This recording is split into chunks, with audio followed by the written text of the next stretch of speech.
Hi again everyone. In this video we're going to have an introduction to the Laplace transform. Now if we have a function little f of t, then we denote the Laplace transform of little f of t by this curly L and brackets of little f of t. And essentially the Laplace transform is an integral transform. So you can see here that you take your function little f of t, multiply it by this exponential function, and then integrate with respect to t over this half line. Now you can also see that t here is known as the dummy variable because it disappears as we're integrating with respect to t, but the s doesn't disappear. So this whole expression is actually a function of s. Now, sometimes we denote the Laplace transform of little f of t by this big f of s. So capital letters and lowercase letters in general denote respectively the Laplace transform and the original function. Okay, let's motivate the subject here. Why do we want to learn about the Laplace transform? Well, one of the main applications of Laplace transforms is involved in solving initial value problems. And these types of problems usually arise in modelling. And the big advantage that Laplace transforms offer over, for example, the methods that you learnt in first year, is that they streamline the process. For example, they can easily accommodate initial conditions into the calculations, and they can also easily deal with, for example, discontinuous forcing functions. But this particular video is just going to illustrate how to calculate some basic Laplace transforms. So let's do that. Let's build our intuition.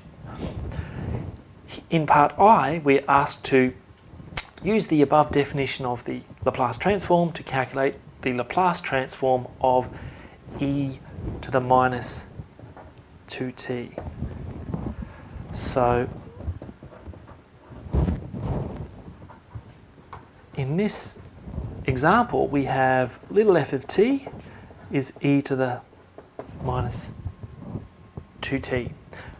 So if we look at our definition for the Laplace transform, we just replace little f of t with e to the minus 2t.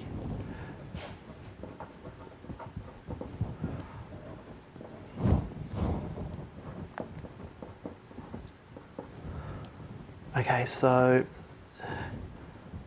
just replacing little f of t up here, we'll get this. Now notice that we have what's known as an improper integral here, so we have to be careful with the calculations here. What I'm going to do is combine the exponents and then see if I can simplify. So I'm going to write this expression in a limit form.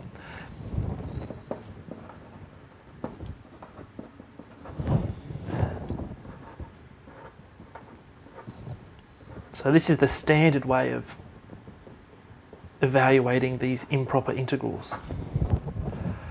Okay, so now I'm going to imagine s is constant here and integrate normally with respect to t. And the very last thing will involve taking this limit as b goes to infinity. Okay, so if I integrate here, I'm going to get something like the following.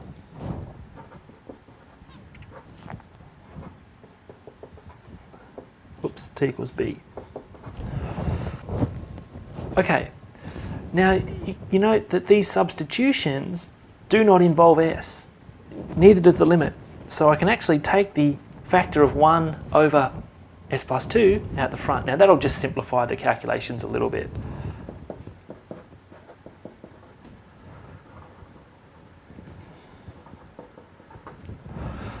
Now, if I substitute in t equals b, then I'll get the following. And if I substitute in t equals 0, well, I'll get 0 up here, and a minus gives plus 1. So now what I would like to do is actually evaluate this limit. Now, because s is strictly greater than minus 2, everything up here must be negative as b gets large and positive. So the limit of this first term is actually going to go to 0. And of course the limit of the second term is just 1. So you can see now that this is just 1 on s plus 2. And we're only concerned for s strictly greater than 2. Okay, so that's the first part done. In part II, we're asked to solve a more general problem here. If a is a constant, then conject about what the Laplace transform of e to the minus at is. Well, you can see basically what we've done is the coefficient of t up here, we've changed the sign, and it appears down here 1 on s plus 2. So let's conject about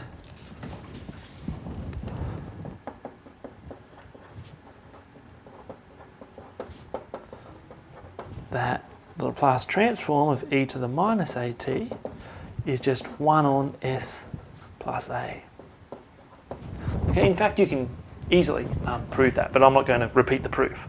You might think, well, so what? Well, if a equals 0 in here, then we have the following. Okay, if a equals 0, we have e to the 0, which is 1. And just placing a equals 0 in here, we get this. So from this, we've just calculated the Laplace transform of 1. Now, notice that we didn't use any integration here whatsoever. We just used a known result to get the Laplace transform. And actually, in general, integration is not really used in calculating these Laplace transforms. It's basically standard practice to use a table of Laplace transforms, and this can save a lot of time and calculations. Now, to complement the Laplace transform, there's also an operator known as the inverse of the Laplace transform, and it's denoted this way. And roughly speaking, it undoes the Laplace transform and vice versa. So, for example, we know that the Laplace transform of e to the 3t, e to the minus 3t, is just 1 on s plus 3. Now, if we apply the inverse Laplace transform to both sides, then we can get this result here. So just think of the inverse Laplace transform as undoing the Laplace transform and vice versa. Okay? Now, I've left you a few examples to do here.